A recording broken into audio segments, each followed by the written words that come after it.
마가복음 2장 13절에서 17절까지 말씀 제가 봉독하겠습니다. 예수께서 다시 바닷가에 나가심에 큰 무리가 나왔거늘 예수께서 그들을 가르치시니라. 또 지나가시다가 알페오의 아들 레위가 세간에 앉아 있는 것을 보시고 그에게 이르시되 나를 따르라 하시니 일어나 따르니라. 그의 집에 앉아 잡수실 때에 많은 세리와 죄인들이 예수와 그의 제자들과 함께 앉았으니 이는 그러한 사람들이 많이 있어서 예수를 따름이러라. 바리새인의 서기관들이 예수께서 죄인 및 세리들과 함께 잡수시는 것을 보고 그의 제자들에게 이르되 어찌하여 세리 및 죄인들과 함께 먹는가? 예수께서 들으시고 그들에게 이르시되 건강한 자에게는 의사가 쓸데없고 병든 자에게라야 쓸데있느니라. 나는 의인을 부르러 온 것이 아니요 죄인을 부르러 왔노라 하시니라. 아멘. 네, 찬양할 때 항상 좀 자제를 해야 되는데요. 찬양하다 보면 저도 모르게 막 하다가 이렇게 설교할 때 목이 쉬어버립니다. 조금 양해해 주시고요. 좀 자제해 보도록 노력하겠습니다. 우리 신앙생활을 할 때 여러 가지 중요한 덕목들이 있죠. 그 중에 가장 중요한 덕목 가운데 하나가 뭐냐? 라고 한다면 순종이라고 이야기할 수 있을 것 같아요. 저도 여러 사역지에서 사역을 해봤고 많은 사람들과 함께 사역을 해봤는데 같이 사역할 때 제일 큰 힘이 되고 또 같이 많은 일을 해나갈 수 있는 분들이 어떤 분들이냐면 그냥 작은 거에도 순종하시는 분들, 그런 분들이 함께 계실 때 그 사역이 잘 되고 또 그 안에 기쁨이 넘치고 또 하나님의 열매들이 맺어지는 것을 많이 봤습니다. 제가 순종하면 한 장로님이 생각나요. 우리 성경 공부 시간에는 나눴던 이야기인데요. 이 장로님은 저기 미국 올랜도에서 이제 신앙생활 하시는 분이거든요. 이분이 한 50대 중반 정도 되셨어요. 근데 이제 머리가 하얗세요. 저도 이제 조금 있으면 그렇게 될 것 같은데 이분이 거기가 이제 플로리다니까 좀 햇볕도 세고 해서 피부도 되게 검으시고 머리도 하얗고 이래서 누가 봐도 조금 이제 시골에서 오래 있으신 것 같은 그런 분인데요. 이분이 이제 생긴 거와는 다르게 어려서 이민을 오신 것 같아요. 그래서 한국말이 좀 서투십니다. 어려서 오셨는지 여기서 나셨는지 잘 모르겠어요. 근데 이 한국말이 조금 서툰데 이 목사님께서 이 장로님한테 주일학교를 한번 맡아봐라 이렇게 하신 거예요. 근데 이제 EM이 거기는 따로 있거든요. 영어 회중이 따로 있어서 이분이 이제 그 KM 한국 교회에서 주일학교를 하려면 이제 한국말로 이제 설교를 해야 되는 거예요. 그러니까 목사님이 그렇게 해보라 하니까 이제 이분은 순종하는 마음으로 하신 거예요. 근데 이제 한국말이 조금 서툰데 그 매주일 설교를 한국말로 하려니까 얼마나 힘드시겠어요. 그 이제 원고 작성하고 매일 그거를 달달달 외워가지고 그렇게 한 주 한 주 하셨대요. 근데 너무너무 힘드시더래요. 그래서 1년 있다가 목사님을 찾아갔다고 합니다. 목사님 저 이거 도저히 못하겠습니다. 그랬더니 목사님이 뭐라고 하시냐면 우리 좀만 참고 3년만 더 해보자 이렇게 이야기하시더래요. 목사님을 설득하러 갔다가 설득당하고 나온 거죠. 그래서 이분이 그래 3년만 버텨보자 하고 또 3년을 열심히 하셨대요. 그리고 나서 다시 목사님을 찾아갔답니다. 목사님 이제 3년 됐으니까 이제 그만 내려놓겠습니다. 그랬더니 목사님이 3년 열심히 하셨는데 3년만 더 해보는 거 어떻겠습니까? 이렇게 또 얘기를 하시더래요. 이분이 또 거절을 못하니까 순종했어요. 그렇게 10년 넘게 자기가 지금 그 사역을 하고 있다 이렇게 고백을 하시더라고요. 처음에는 너무 힘들고 어려웠는데 지금은 너무너무 전문가처럼 하시더라고요. 그 하시는 영상을 봤는데 앞에 등장하면서 이 어르신은 그렇게 아니죠. 50대 중반이니까 이분이 막 이렇게 박수치고 춤추면서 애들 앞에 나와요. 막 애들도 막 신나서 같이 따라하면서 막 이렇게 사역을 하시는 걸 보는데 너무너무 잘하고 계시더라고요. 그리고 지금은 이렇게 말씀 준비하고 전하는 것이 처음처럼 그렇게 어렵지 않다라고 이야기를 하시더라고요. 처음에 어려웠지만 순종하고 나아갔더니 한 분야의 전문가가 되신 거예요. 그리고 이제 많은 열매를 이렇게 맺는 것을 보게 됐습니다. 우리 얼마 전에 생명의 삶 1기가 끝났죠. 그리고 이제 이번 주 목요일부터 2기 시작한다고 하는데요. 일기하신 분들이 이미 스포를 많이 하셨을 거예요. 이 과정에 숙제가 많다. 실제로 숙제가 좀 많습니다. 말씀 암송도 해야 되고, 이 교재 빈칸 채우기도 해야 되고. 근데 그런 것보다 제일 힘들어 하신 게 뭐냐면 이 성경을 요약해야 돼요. 일주일에 5장씩 성경을 요약해야 됩니다. 많은 분들이 그걸 힘들어하고 부담스러워 하셨어요. 그런데 순종하시는 마음으로 다 하셨거든요. 다 하는 분이니까 안 할 수가 없어. 그래서 다 하셨어요. 한 번도 빠지지 않고 다 그 모든 분량을 다 마치셨거든요. 마치고 나셔서는 그런 이야기들을 하시더라고요. 정말 처음엔 너무 힘들고 부담스러웠는데 하면서 너무 은혜를 많이 받고 또 성경에 대해서 내가 조금 더 이해할 수 있었던 그런 시간이었다. 이렇게 고백을 하시더라고요. 이분들이 13주 동안 요한복음, 야고보서, 로마서, 요한일서 이거를 다 요약하셨거든요. 그러니까 우리가 살면서 이 성경을 읽어보기도 쉽지 않은데 그걸 다 요약했으니까 얼마나 또 큰 도움이 되겠어요. 순종하면요, 우리가 신앙에 도움이 됩니다. 우리를 성장시키고요, 또 믿음으로 순종하며 나갈 때 하나님이 우리를 또 기쁘게 만나 주셔요. 제가 오늘 순종의 이야기를 하는 게 오늘 본문에 한 순종한 하나님 예수님의 제자가 등장해서 그렇습니다. 인간적인 눈으로 봤을 때 이 제자는요, 예수님의 제자가 될 자격이 없는 사람이에요. 근데 예수님이 이 제자를 부르시죠. 그리고 이 제자는 예수님의 부르심에 즉각적으로 순종합니다. 무엇이 이 사람을 그렇게 순종하게 했는지, 또 예수님은 왜 이 자격 없어 보이는 사람을 부르셨는지 오늘 말씀을 통해서 살펴봄으로써 은혜를 나누고자 합니다. 먼저 13절 말씀을 볼게요. 예수께서 다시 바닷가에 나가심에 큰 무리가 나왔거늘 예수께서 그들을 가르치시니라. 예수님께서 바닷가에 나오셨대요. 근데 여기 바닷가는 이제 갈릴리 바닷가를 이야기해요. 근데 갈릴리 바닷가는 사실은 바다가 아니고 이제 호수죠. 우리 토론토에만 가봐도 이 근처에도 있겠지만 호수라고 해서 가봤는데 꼭 바다처럼 생겼거든요. 모래사장도 있고 파도도 치고 아마 갈릴리 호수가 그랬던 것 같아요. 그래서 성경을 보면 바닷가라고도 기록하고 호수라고도 기록을 합니다. 어쨌든 이 예수님께서 이 바닷가에 가셨어요. 근데 방금 읽은 13절의 말씀을 자세히 보면 예수께서 다시 바닷가에 가셨다 이렇게 기록하고 있거든요. 근데 그 앞 내용을 보면요, 예수님이 바닷가에 가셔서 사역한 것을 기록한 적이 없어요. 다만 한 번 그 바닷가에 가셨죠. 언제 가셨냐면요, 1장 16절에 보면 이렇게 기록되어 있죠. 갈릴리 해변으로 지나가시다가 시몬과 그 형제 안드레가 바다에 금을 던지는 것을 보시니 그들은 어부라. 갈릴리 해변으로 한번 가셨던 거예요. 그걸 기록하죠. 그때 뭘 하셨냐면 제자들을 부르셨어요. 그 어부들을 부르셨죠. 그리고 오늘 본문이 다시 바닷가에 나가셨다라고 이야기함으로써 그 제자를 부르심과 오늘의 사건을 연결시키고 있는 거예요. 이 말씀을 보면서 오늘 예수님이 또 제자 부르시겠구나, 우리 어느 정도 짐작해 볼 수가 있죠. 아무튼 예수님께서 그 바닷가에 나가니까 또 많은 사람들이 막 예수님께 몰려옵니다. 예수님께서 어김없이 그 사람들에게 말씀을 가르치셨어요. 그러다가 또 어딘가를 지나가셨나 봐요. 그리고 지나가시다가 한 사람을 주목해 보게 됩니다. 우리 14절 말씀입니다. 또 지나가시다가 알페오의 아들 레위가 세간에 앉아 있는 것을 보시고 그에게 이르시되 나를 따르라 하시니 일어나 따르니라. 참 간단한 한 구절의 말씀인데 이 구절이 우리에게 주는 그 메시지는 너무너무 큰 그런 구절이 아닐 수가 없어요. 예수님께서 지나가시다가 레위, 이제 세리였던 레위를 보셨어요. 이 마가복음과 누가복음은 이 레위를 레위라고 기록을 하는데요, 마태복음을 보면 이 레위를 마태라고 기록을 합니다. 또 마가복음 3장 18절에 보면 12제자 이름을 쭉 나열을 하거든요. 거기서도 마태라고 이야기해요. 그러니까 이 레위는 누구냐면 이 마태복음을 썼던 그 마태복음의 저자, 그 마태가 바로 이 레위입니다. 그런데 이 레위가 어떤 일을 하고 있다고 얘기합니까? 세관에서 일을 하잖아요. 세관에서 일하는 사람은 뭐 하는 사람이겠어요? 세금 걷는 사람이겠죠.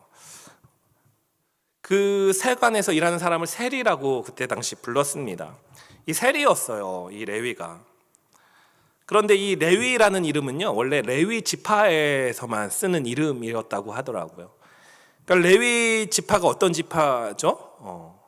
아시겠지만 제사장 지파예요. 하나님의 일을 하는 지파. 그래서 이 레위 지파한테는요, 그 땅도 안 주고 기업도 안 줬어요. 물려주지 않았어요. 너희들은 다 이제 흩어져서 각 지파에 속해서 거기서 하나님의 일을 하면서 그 사람들이 드리는 재물을 가지고 살아가라, 이렇게 했거든요. 그러니까 이 레위 지파는요, 하나님의 일을 하는 사람들의 지파예요. 근데 그 아버지가 이 레위를 레위라고 이름을 졌잖아요. 왜 레위라고 적겠어요? 그 레위가 자신이 레위 지파였음을 잊지 말아라. 너는 하나님의 일을 하는 그 제사장 지파야. 너가 하나님의 일을 했으면 좋겠어.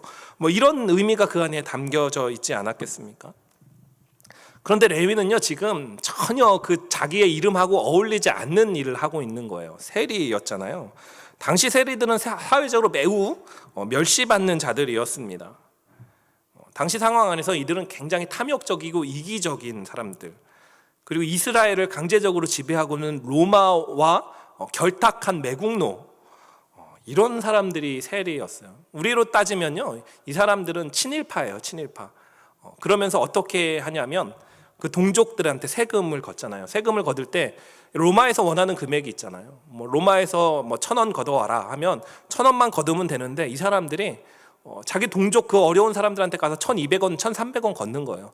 그리고 200원, 300원 자기가 갖고 1,000원만 로마에 내는 거죠. 이렇게 착복을 하는 사람들이었어요. 그러니까 사람들이 그걸 다 알죠.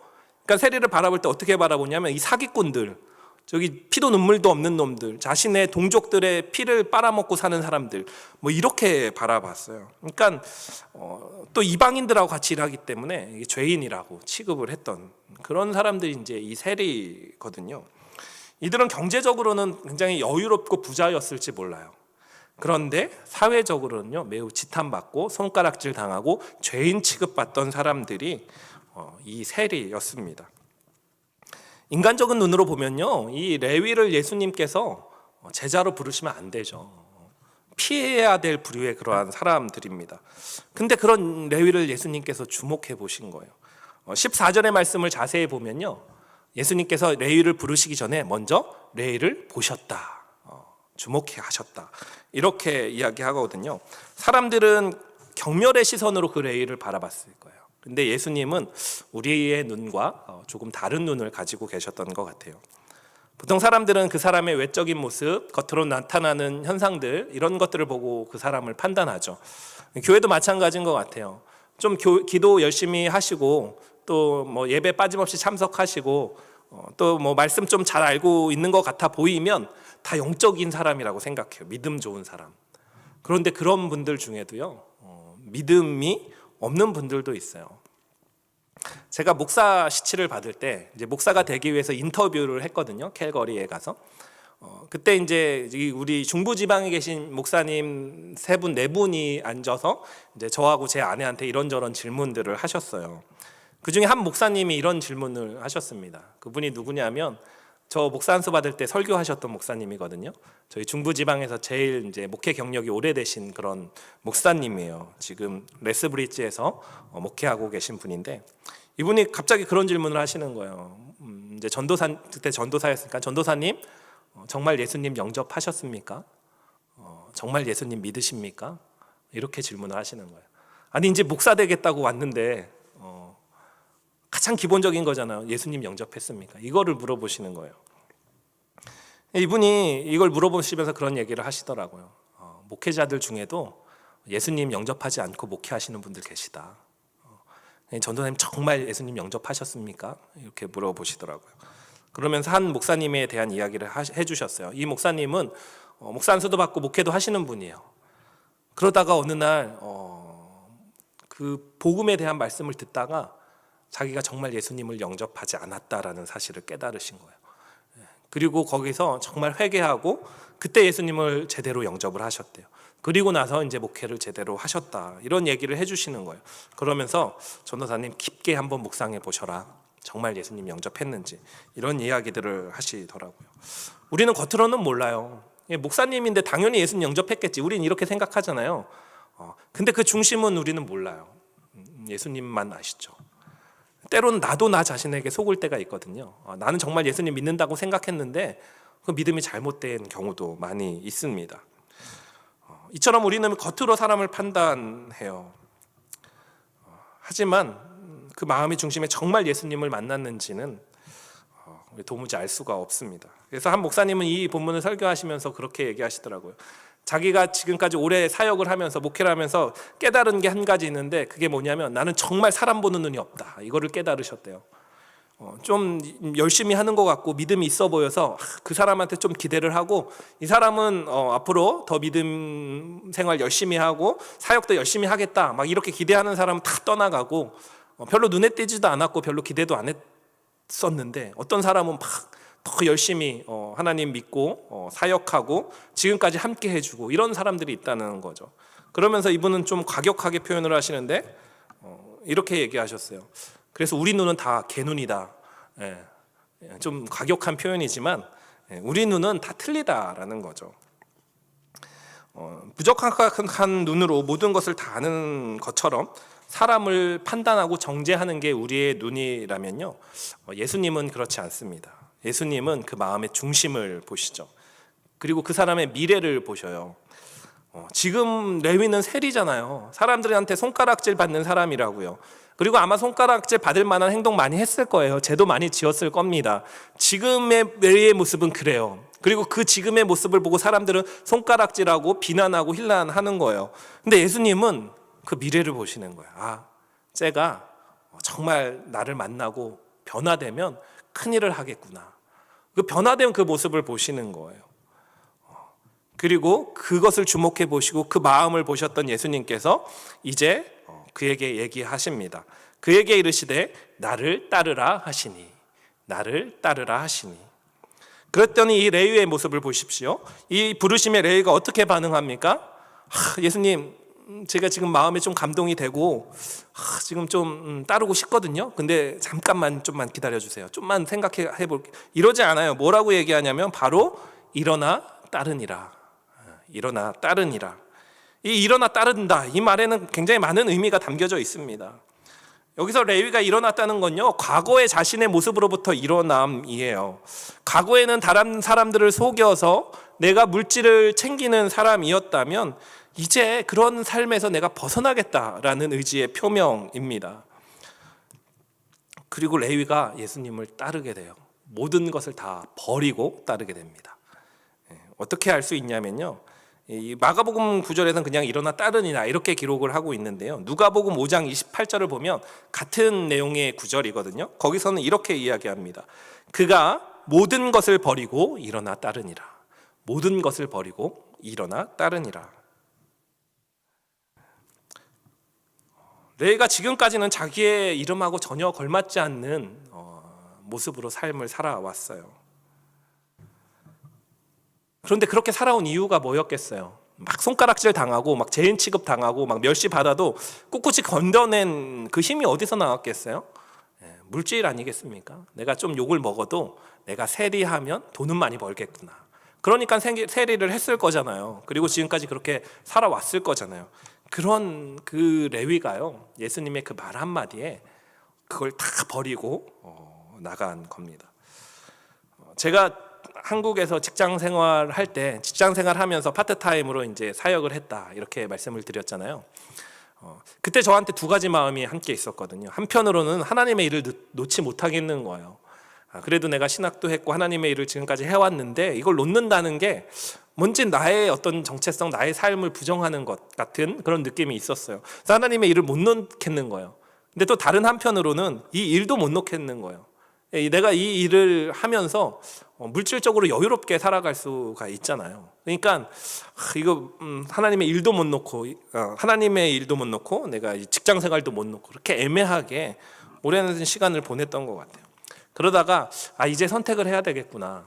더 이상 병행하는 것은 무의미하겠구나. 내가 일하려면 일을 하고 사역을 하려면 사역을 해야겠다 생각을 하고 결정을 하려고 봤더니 너무너무 걸리는 게 많은 거예요. 내가 사역을 선택하려는 그 하나님 주시는 그 마음대로 순종을 하려다 보니 걸리는 게 너무 많은 거예요. 한국에서 전임 사역을 하면 그때 당시 전임 전도사들, 수련 목회자들에게 평균적으로 주는 그때 당시에 사례비가 한 150만 원 정도 됐습니다. 내가 지금까지 직장 생활하고 사역하면서 버는 돈의 반도 안 되는 금액이었어요. 그러니까 내가 이 부르심에 선뜻 응답을 못 하겠는 거예요. 내가 지금까지 소비한 지출한 그런 습관도 있고, 이제 결혼도 해야 되고, 집도 장만해야 되고, 또 한국 사회는 이제 얼만큼의 수입을 가지고 있느냐에 따라 그 사람의 가치를 평가하잖아요. 내가 그 나이에 한 달에 150만 원 받으면 내가 가치가 너무너무 초라해 보일 것 같은 거예요. 그래서 선뜻 응답하지 못하고 이렇게 머뭇머뭇거리다가 하나님이 결국은 캐나다로 부르셨죠. 우리가 하나님의 부르심에 쉽게 응답하지 못하는 이유 중에 하나가요, 이 경제적인 문제 때문인 것 같아요. 특히 우리 자본주의 세상에서 살아가잖아요. 이 자본주의에서 살다 보면 나도 모르게 이런 인식이 성립이 되거든요. 내가 경제적인 손해를 감수하며 하는 선택은 잘못된 선택, 어리석은 선택, 혹은 내가 경제적인 이익을 얻는 선택은 때로는 그것이 조금 부도덕할지라도 이해될 수 있는 선택, 또 지혜로운 선택, 이런 의식이 우리 안에 알게 모르게 있다고요.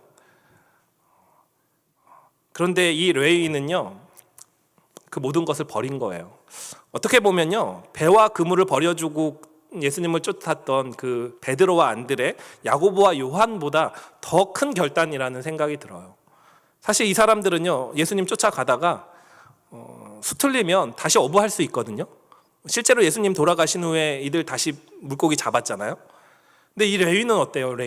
이 레위는요, 자신이 그 일 그만두면 금방 다른 사람 거기에 채워집니다. 그럼 돌아왔을 때 자기 자리가 없거든요. 그러니까 정말 모든 걸 포기한 거예요.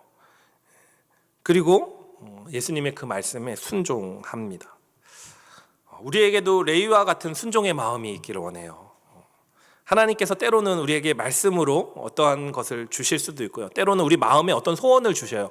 이런 것 좀 했으면 좋겠다, 이런 마음의 소원을 주실 때도 있어요. 그런 하나님께서 그런 마음을 주실 때 거기에 아멘하고 순종했으면 좋겠어요. 막 이것저것 재고 이것저것 막 재단하고 예전에 저처럼 내가 150만 원 갖고 못 살고 이런 생각하지 말고 이 레위처럼 그냥 아멘으로 순종하며 나아가는 저와 여러분이 되기를 주님의 이름으로 기도합니다. 네, 그렇다면 우리가 어떻게 이 순종의 삶을 살아갈 수 있을까요? 결론부터 말씀드리면, 교만을 버리고 겸손할 때 온전히 순종으로 살아갈 수가 있어요. 그리고 이 겸손은 어디서 오느냐? 근본적으로 얘기하면 우리가 죄인임을 자각할 때, 우리가 죄인임이 인정될 때 이 겸손함이 시작이 됩니다. 우리 다음 구절을 살펴보면서 이에 대해서 더 자세히 이야기해 보겠습니다. 레위는 예수님의 말씀에 즉각적으로 순종을 했죠. 순종하면서요, 그 마음에 막 두렵고 떨리고 막 걱정되고 이런 마음이 별로 없었던 것 같아요. 그 다음 구절을 보면 좀 알 수가 있어요. 15절 말씀입니다. 그의 집에 앉아 잡수실 때에 많은 세리와 죄인들이 예수와 그의 제자들과 함께 앉았으니 이는 그러한 사람들이 많이 있어서 예수를 따름이러라. 지금 레위가 예수님을 따르기로 한 후의 장면이에요. 어떤 장면으로 갑자기 탁 변하냐면 같이 식사하시는, 예수님이 그 죄인과 세리들과 식사하시는 장면으로 딱 변하죠. 근데 이 식사 자리가 어떻게 마련됐는지 마가복음을 보면 잘 나타나 있지 않습니다. 근데 누가복음을 보면요, 이 식사 자리가 어떻게 마련됐는지 잘 나와 있어요. 누가복음 5장 29절입니다. 레위가 예수를 위하여 자기 집에서 큰 잔치를 하니 세리와 다른 사람이 많이 함께 앉아 있는지라. 그러니까 레위가요, 예수님의 말씀을 듣고 기뻤던 것 같아요. 그 순종하고 너무너무 기뻤던 것 같아요. 잔치는 언제 해요? 막 기쁜 일 있을 때 하잖아요. 막 좋은 일 있을 때, 뭐 결혼식 때나 그럴 때 잔치하잖아요. 그러니까 예수님을 위해서 이 잔치를 베풀었는데 이 레위가 얼마나 마음이 기뻤는지를 우리가 알 수가 있죠. 그런데 거기에는 레위가 이제 베푼 잔치이기 때문에 일반 사람들이 가기가 조금 부담스러웠어요. 죄인들과 함께 먹고 마시는 일이 좀 부담스러웠습니다. 그래서 어떤 사람들이 거기에 모였냐면 같은 세리들 혹은 죄인 취급 당하던 사람들이 거기에 막 모인 거예요. 그러니까 레위가 이제 부자였으니까, 그래도 물질적으로는 풍요로웠으니까 막 음식도 많이 하고 큰 잔치를 베풀었던 것 같아요. 그런데 거기에는 세리와 죄인들만 모여 있었던 거죠. 이런 모습을 보면서 판단하는 사람이 있었습니다. 우리 지난주 말씀에는 예수님께서 제사함을 선포할 때 그것을 보고 신성모독이다 이렇게 판단했던 서기관들이 있었죠. 오늘 말씀에는 바리새파에 속한 서기관들, 그러니까 바리새파이면서 서기관이었던 사람들이 그 자리에 있었던 거예요. 이들이 예수님의 제자들한테 따지듯이 묻습니다. 16절의 말씀이에요. 바리새인의 서기관들이 예수께서 죄인 및 세리들과 함께 잡수시는 것을 보고 그의 제자들에게 이르되 어찌하여 세리 및 죄인들과 함께 먹는가? 어떻게 죄인들과 함께 식사할 수 있냐? 이게 이제 제자들을 향해 따지는 그 바리새인들의 그 서기관들의 질문입니다. 당시에 식사를 함께 한다는 것은 큰 의미가 있었거든요. 내가 이 사람과 식사를 한다는 건요, 이 사람과 인격적인 교제를 한다는 의미예요. 그래서 이스라엘 백성들, 그 유대인들은요, 이방인들과 식사를 같이 하지 않았습니다. 그들과 식사하는 건 죄라고 생각을 했어요. 우리가 살아가면서요, 사실 먹는 일이 굉장히 중요하잖아요. 우리 성경 공부할 때도 늘 이제 맛있는 간식들을 이렇게 배치를 해놓거든요. 많은 분들이 간식 먹으러 오시는 분들도 계세요. 그러니까 먹는 게 상당히 중요하다고요. 이게 먹는다는 거는요, 우리의 생명을 연장하는 일이거든요. 우리 안 먹으면 죽잖아요. 먹는 행위는 우리 생명의 활동과 관련이 있어요. 그러니까 함께 먹는다는 건요, 그만큼 우리의 생명의 활동을 같이 한다는 공감대를 크게 느끼는 자리가 식사 자리입니다. 그래서 우리 목장 모임 할 때도 식사를 가급적 하셔라, 이렇게 이야기하죠. 예수님께서 그 죄인들, 세리들과 식사를 하셨다는 건요, 그 세리 죄인들과 인격적으로 교제하셨다는 얘기예요. 그들의 친구가 되어 주셨다는 거예요. 하지만 바리새파와 서기관들의 그 시선에서는 이게 있을 수 없는 일이거든요. 죄인과 어울려? 그럼 너도 죄인이야. 이렇게 되는 거거든요. 그런 시각으로 예수님을 바라보면서 예수님을 정죄하고 있는 거예요. 이에 대한 예수님의 대답이요, 너무너무 정말 기가 막힙니다. 우리 17절 말씀 볼게요. 예수께서 들으시고 그들에게 이르시되 건강한 자에게는 의사가 쓸데없고 병든 자에게라야 쓸데있느니라. 나는 의인을 부르러 온 것이 아니요 죄인을 부르러 왔노라 하시니라. 네. 이게 너무너무 은혜가 되는 대답이세요. 1차적으로는 바리새인들이 제기한 문제에 대한 대답이면서도요, 또 예수님께서 이 땅에 오신 목적에 대한 말씀이기도 합니다. 여기서 말하는 건강한 자는 은유적인 표현이에요.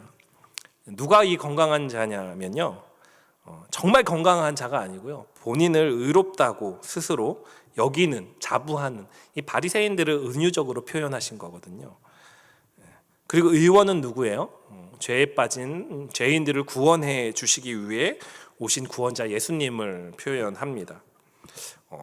그런 시각에서 보면 지금 예수님은요, 죄인들과 함께하는 게 너무너무 당연해요. 예수님은 이 죄인들을 구원하기 위해 오셨거든요. 죄인들을 위해서 오신 예수님이 죄인들과 함께하는 것은 너무너무 당연하다, 이 말씀을 지금 하고 있는 거예요. 그러면서 우리 유명한 구절, 뒤에 구절이죠. 이렇게 얘기합니다. 나는 의인을 부르러 온 것이 아니요 죄인을 부르러 왔노라. 이 구절을 좀 오해하면 이렇게 생각할 수 있어요. 의인은 예수님 필요 없고 죄인만 예수님 필요하다, 이렇게 생각할 수 있어요. 근데 우리 중에 의인이 있나요? 우리 이거를 잘 이해해야 됩니다. 사람들 중에 의인이 있습니까? 로마서 3장 10절 말씀을 보면요, 의인은 없나니 하나도 없다. 우리 가운데 의인이 없는 거예요. 때문에 이 구절이 말하는 의인은 정말 진짜 의인이 아닙니다. 스스로를 의인이라고 생각하는 사람들을 이야기하는 거예요. 반면에 죄인은 어떤 사람이냐면요, 정말 어떤 큰 범죄를 저지른 사람이 아니라요, 스스로를 죄인으로 인정하고 예수님의 부르심에 죄인으로서 응답해 나가는 사람들이 바로 여기서 말하는 죄인이에요. 그러니까 예수님은요, 스스로 의인이라고 생각하며 교만하게 다른 사람을 평가하는 사람들을 부르기 위해 이 땅에 오신 게 아니고요, 스스로가 나는 죄인입니다 라고 여기는 사람들을, 그래서 그 예수님의 부르심에 응답할 그 사람들을 부르시기 위해서 이 땅에 오셨다라는 거예요. 그러니까 오늘 레위를 부르신 그 예수님의 행동이 너무너무 이해가 되죠. 레위는요, 그 안에 죄된 마음이 왜 없었겠어요. 내 이름은 레위인데 내가 자꾸 다른 사람들 등쳐먹고 사기치고 내 고가는 쌓이는데 마음에 그 허전함이 있었을 겁니다. 그 안에 죄의식이 가득 차 있었을 거예요. 예수님께서 그 마음의 중심을 보신 거죠. 그리고 예수님께서 부르셨잖아요. 스스로를 죄인으로 알고 인정하고 자각하고 괴로워하던 레위가 그 예수님의 부르심에 한 번에 일어나 따르니라, 모든 것을 버리고 일어나 따르니라, 순종하며 나아간 거예요. 그리고 그게 너무너무 기쁘니까 어떻게 해요? 예수님을 위해서 큰 잔치를 베풀었잖아요. 예수님은요, 그런 죄인을 부르러 오신 거예요. 오늘 이 말씀 속에 나타난 예수님이 전하고자 하는 그 메시지가 가장 잘 드러나는 장면이 성경에 있습니다. 두 사람이 기도하는 장면이거든요. 한 사람은 바리새인이에요. 한 사람은 세리입니다. 이 두 사람이 성전에 올라가서 기도를 해요. 근데 바리새인과 세리는 이렇게 기도합니다. 누가복음 18장 11절 12절이에요. 이 바리새인의 기도를 한번 들어보세요. 바리새인은 서서 따로 기도하여 이르되 하나님이여, 나는 다른 사람들 곧 토색, 불의, 간음을 하는 자들과 같이 아니하고 이 세리와도 같이 아니함을 감사하나이다. 나는 일에 2번씩 금식하고 또 소득의 11조를 드리나이다 하고 자신의 의를 드러내는 기도입니다. 반면 이 세리가 하는 기도를 들어보세요. 13절이에요. 세리는 멀리 서서 감히 눈을 들어 하늘을 쳐다보지 못하고 다만 가슴을 치며 이르되 하나님이여, 불쌍히 여기소서, 나는 죄인이로소이다 하였느니라. 하나님께서 누구의 기도를 들으셨을까요? 14절을 보면요, 예수님이 누구의 기도를 들으셨는지 분명히 말씀해 주십니다. 내가 너희에게 이르노니 이에 저 바리새인이 아니고 이 사람이 의롭다 하심을 받고 그의 집에 내려갔느니라. 무릇 자기를 높이는 자는 낮아지고 자기를 낮추는 자는 높아지리라 하시니라. 누가 의롭다 함을 받았습니까? 막 자신의 의를 드러내면서 하나님, 나는 이렇게 했고요, 이런 것도 했고요, 저는 저 죄인과 다릅니다, 이렇게 기도했던 바리새인이 아니라요, 주님, 저는 죄인입니다 탄식하며 기도했던 이 세리가 의롭다 함을 받았다고 예수님께서 분명히 이야기하고 계십니다. 스스로를 의롭다고 생각하는 교만한 사람은요, 예수님을 만나지 못해요. 그리고 예수님의 부르심에 응답하지 못합니다. 예수님이 주신, 하나님이 주시는 그 의를 받을 수가 없어요.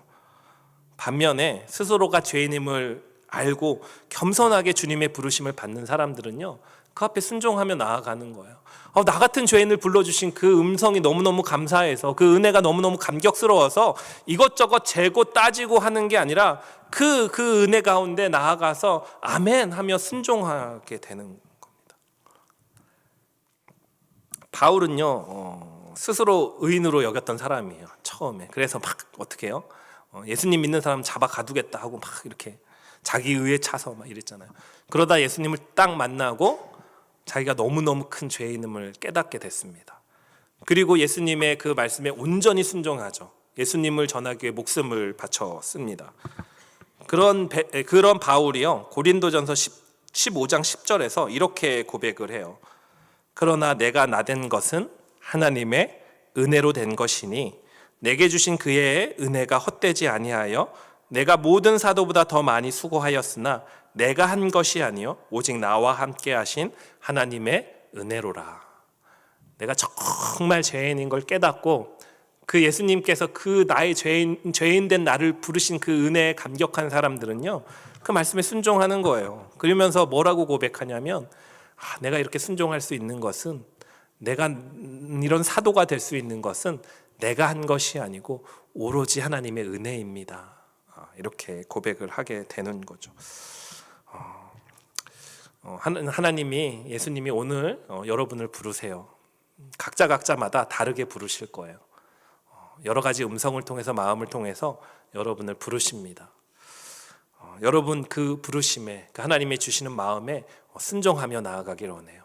겸손함으로 나 같은 죄인을 불러주신 그 하나님 앞에 감사함으로 나아가기를 원합니다. 그리고 그 순종이 얼마나 기뻤는지 레위가 막 잔치를 베풀었던 것처럼 우리 삶에 그 기쁨이 충만하여지기를 원합니다. 그럴 때 하나님께서 우리를 의인이라 인정해 주시면서 하나님의 은혜 가운데 살게 해 주실 줄로 믿습니다. 아멘.